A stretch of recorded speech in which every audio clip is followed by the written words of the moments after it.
শনিবার ভোরে যুক্তরাষ্ট্রের প্রেসিডেন্ট ডোনাল্ড ট্রাম্পের নির্দেশে ইরানের উপর ব্যাপক বিমান হামলা চালানো হয়েছে। লক্ষ্য ছিল দেশটির শীর্ষ নেতৃত্ব ও সামরিক স্থাপনা।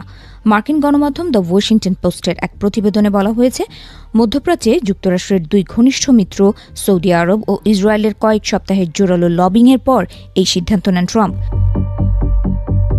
প্রতিবেদন অনুযায়ী জনসমক্ষে কূটনৈতিক সমাধানের কথা বললেও সৌদি যুবরাজ মোহাম্মদ বিন সালমান ব্যক্তিগতভাবে একাধিকবার ট্রাম্পকে ফোন করে ইরানে হামলার পক্ষে মত দেন। অন্যদিকে ইসরায়েলের প্রধানমন্ত্রী বেনিয়ামিন নেতানিয়াহু দীর্ঘদিন ধরে ইরানকে তার দেশের জন্য অস্তিত্বের হুমকি হিসেবে তুলে ধরে মার্কিন হামলার পক্ষে প্রচারণা চালিয়ে আসছিলেন। এই সমন্বিত চাপের ফলেই ট্রাম্প প্রশাসন সামরিক পদক্ষেপ নেয় বলে জানানো হয়েছে। হামলার প্রথম ঘণ্টাতেই ইরানের সর্বোচ্চ নেতা আয়াতুল্লাহ আলী খামেনি এবং বেশ কয়েকজন জ্যেষ্ঠ সামরিক কর্মকর্তার মৃত্যু হয়েছে বলে দাবি করা হয়েছে। বিশ্লেষকদের মতে এটি যুক্তরাষ্ট্রের দীর্ঘদিনের নীতির বড় পরিবর্তন।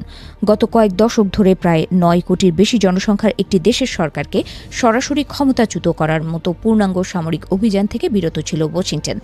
ট্রাম্পের আগের সামরিক পদক্ষেপগুলোও ছিল সীমিত পরিসরে, কিন্তু এবারের হামলা তার চেয়ে অনেক বিস্তৃত এবং স্পষ্টভাবে শাসন কাঠামোকে লক্ষ্য করে পরিচালিত। উল্লেখযোগ্য বিষয় হল, হামলার আগে ইরানের সঙ্গে আলোচনা চলছিল। ট্রাম্পের বিশেষ দূত স্টিভ উইটকফ এবং তার জামাতা জারেড কুশনার জেনেভায় ইরানি কর্মকর্তাদের সঙ্গে একাধিক দফা বৈঠক করেন।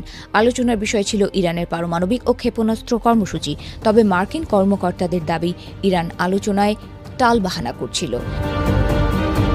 শনিবার নিজের সিদ্ধান্তের ব্যাখ্যায় ট্রাম্প বলেন, যুক্তরাষ্ট্র আসন্ন হুমকির মুখে ছিল। তার অভিযোগ, ইরান পারমাণবিক অস্ত্র তৈরির কাজ চালিয়ে যাচ্ছে এবং দূরপাল্লার ক্ষেপণাস্ত্র উন্নয়ন করছে, যা অচিরেই যুক্তরাষ্ট্রের মূল ভূখণ্ডে আঘাত হানতে পারে। তবে এই দাবির বিরোধিতা করেছে আন্তর্জাতিক সংস্থাগুলো। আন্তর্জাতিক আণবিক শক্তি সংস্থা জানিয়েছে, সাম্প্রতিক সময়ে ইরান সক্রিয়ভাবে বোমা তৈরির পথে এগিয়েছে এমন কোনো প্রমাণ তাদের হাতে নেই। একইভাবে মার্কিন প্রতিরক্ষা গোয়েন্দা সংস্থার পূর্ববর্তী মূল্যায়নেও বলা হয়েছিল, ইরান আন্তঃমহাদেশীয় ক্ষেপণাস্ত্র তৈরির পর্যায়ে পৌঁছায়নি। এই হামলার পেছনে আঞ্চলিক রাজনীতির জটিল সমীকরণও রয়েছে। শিয়া প্রধান ইরান ও সুন্নি নেতৃত্বাধীন সৌদি আরবের মধ্যে দীর্ঘদিনের প্রতিদ্বন্দ্বিতা মধ্যপ্রাচ্যে একাধিক প্রক্সি সংঘাতের জন্ম দিয়েছে।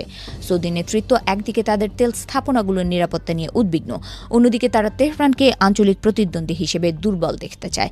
হামলার পরপরই ইরান সৌদি আরবের ওপর পাল্টা আঘাত হানে বলে জানা গেছে। রিয়াদ এই হামলার তীব্র নিন্দা জানিয়ে আন্তর্জাতিক সম্প্রদায়ের প্রতি কঠোর পদক্ষেপ নেওয়ার আহ্বান জানিয়েছে।